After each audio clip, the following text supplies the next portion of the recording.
Halo semuanya, pada video kali ini gue akan membagikan skema box NTX NMBP108 yang terinspirasi dari skema box bandpass yang umum digunakan.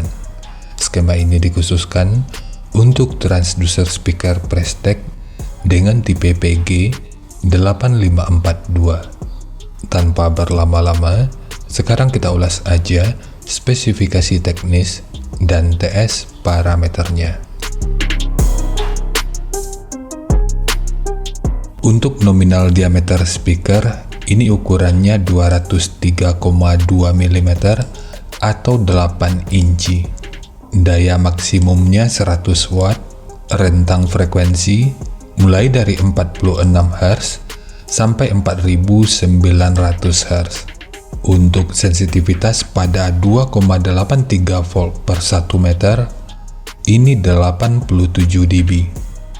Kemudian ukuran voice coil-nya 35,52 mm.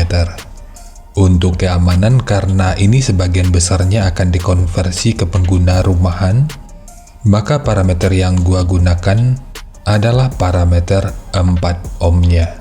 Jadi langsung aja. Untuk fs 46 Hz, DCR 3,3 ohm, KTS 0,84, CAS 1,09, GMS 3,69, MMS 30,6 gram, CMS 0,36 mm per Newton, BL 5,2 Tesla meter, fast 20,1 liter, efisiensi 0,18%, SD 193,6 cm persegi, dan XMAX 4,2 mm. Untuk jenis box speaker, jika kita mengambil patokan pada referensi ABP, ini tentu lebih direkomendasikan untuk digunakan pada box tanpa lubang angin, karena untuk ABP-nya ini hanya 42,2, dan ini tentu aja udah sesuai dengan peruntukannya, karena ini ditargetkan untuk audio mobil, di mana rata-rata ruang yang tersedia itu sangat terbatas. Jadi di sini gua mencoba bagaimana cara agar speaker ini bisa digunakan pada box yang menggunakan lubang angin. Sekarang kita masuk aja ke rincian semuanya.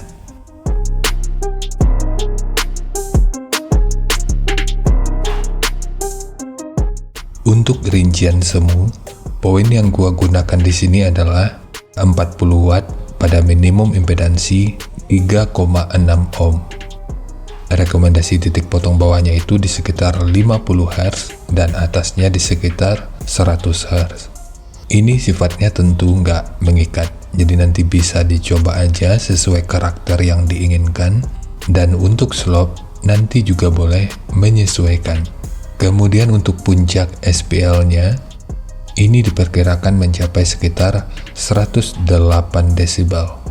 Semua ini merupakan rincian semu, jadi bisa lebih baik atau bisa aja lebih buruk dari yang diperkirakan. Karena untuk efisiensi akhirnya itu juga akan bisa dipengaruhi oleh beberapa faktor, apakah itu kerapian dan kepresisian dari pembuatan box, kualitas bahan, hingga equipment yang digunakan.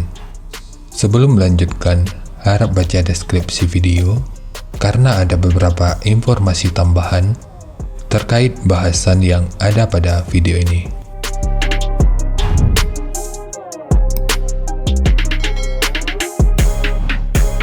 Dan berikut referensi yang gua gunakan dalam mendesain skema box speakernya. Jadi dari transfer function magnitude ini kita bisa melihat, meskipun dipotong di 50 Hz, frekuensi 45 Hz ini udah bisa direspon pada minus 3 dB dan 50 Hz pada 0 dB. Sementara untuk atasnya, frekuensi 150 Hz ini udah bisa direspon pada 0 dB dan 163 Hz pada minus 3 dB. Kemudian untuk respon dari portnya, Dengan daya 40 watt, pergerakan udara pada port utama puncaknya diperkirakan sekitar 8,8 meter per detik. Sementara untuk port kedua, puncaknya diperkirakan sekitar 8,4 meter per detik. Lalu untuk gain yang dihasilkan oleh port kurang lebih seperti ini. Jadi secara teori, untuk port utama, ini akan membantu dalam merespon frekuensi hingga sekitar 28 Hz pada minus 3 dB. Sementara untuk port kedua, ini akan membantu dalam merespon frekuensi hingga sekitar 170 Hz pada minus 3 dB.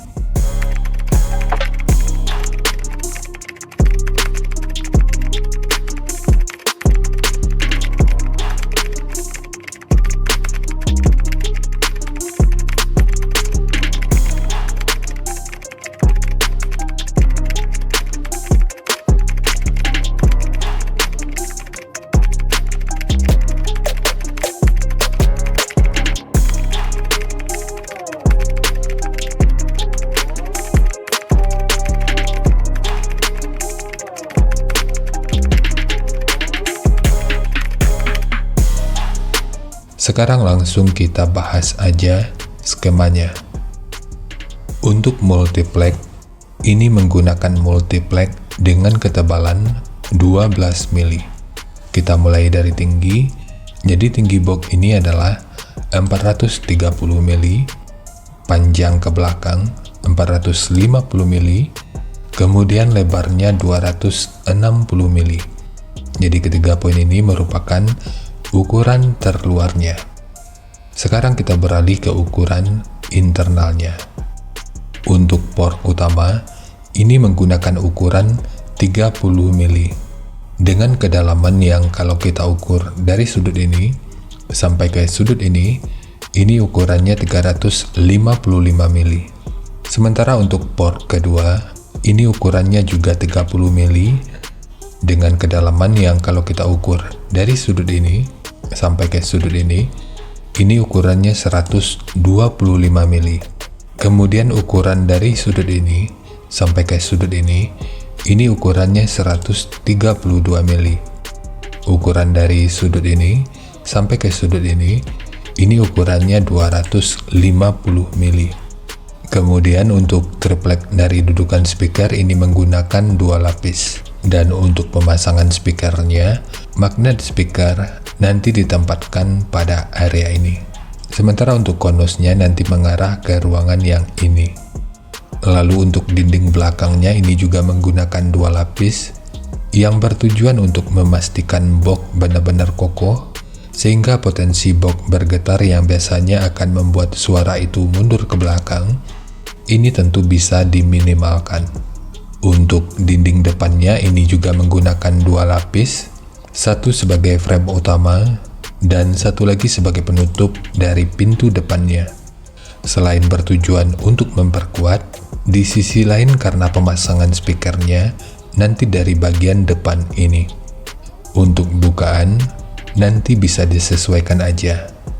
Dan rekomendasi gua bisa dibuat dari sekitaran ini sampai ke sini aja. Sementara untuk dinding terluarnya, ini dibikin full untuk mendapatkan efek simetris yang lebih baik. Untuk handle, jika dibutuhkan nanti tinggal lu custom aja sesuai kebutuhannya. Terima kasih untuk teman-teman yang udah menonton sampai detik ini. Bagaimana pendapatnya terhadap skema yang dibagikan kali ini? Sampaikan aja pada kolom komentar biar kita sama-sama bisa belajar agar lebih baik lagi. Seperti biasa, jika lu suka dengan skemanya, silakan like dan share aja videonya ke teman-teman lain yang sekiranya juga suka dengan topik yang sama. Untuk teman-teman yang udah subscribe, terima kasih banyak atas dukungannya. Dan untuk yang belum subscribe, jika berkenan, bantu subscribe-nya. Sempatkan waktunya untuk membaca kolom deskripsi dan kunjungi juga tab komunitas untuk mendapatkan informasi dan update terbaru. Jadi ya seperti itu aja, dan kita ketemu kembali pada video yang lainnya.